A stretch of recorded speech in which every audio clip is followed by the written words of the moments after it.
নমস্কার বন্ধুরা, আমি রাজন রবি দাস। হায়ার ওয়ার্ল্ডের পক্ষ থেকে আপনাদের সবাইকে শুভেচ্ছা। বন্ধুরা, এই যে দেখতে পাচ্ছেন, এটি হচ্ছে হায়ার ফ্রন্ট লোড ওয়াশিং মেশিনের ডোর সুইচ। এই ডোর সুইচ কিভাবে খুলতে হয়, আজকে আমি তার সমস্ত খুঁটিনাটি আলোচনা করব। আপনি সহজে কিভাবে এটি খুলতে পারেন সেটাও আজকে আমি আপনাদের সামনে দেখাবো।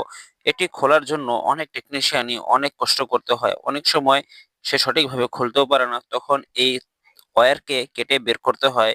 তো আজকে আমি দেখাবো কিভাবে আপনার ওয়্যার না কেটে খুব সহজে এটাকে বের করতে পারেন। আপনারা আমার আঙ্গুলের দিকে খেয়াল করুন, এটা দেখতে পাচ্ছেন এখানে থাম্ব রয়েছে, এই একটা থাম্ব উপরে একটা থাম্ব। তো আপনার উপরের থাম্বকে ধরে আপনি নিচের যে আমার এই থাম্ব রয়েছে এখানে প্রেস করে উপরের দিকে টান দিলেই এটা কিন্তু বেরিয়ে আসবে। তো খোলা খুবই সহজ, কোনো ঝামেলা নেই, কোনো কষ্ট নেই। যারা এটা খুলতে না পারেন সহজে, আজকে আমি দেখিয়ে দিলাম কিভাবে আপনারা খুব সহজে এটিকে খুলতে পারেন। এটি খোলা খুবই সহজ এবং এটা খুবই স্বাচ্ছন্দ্য বোধ ভাবেও খোলা যায়।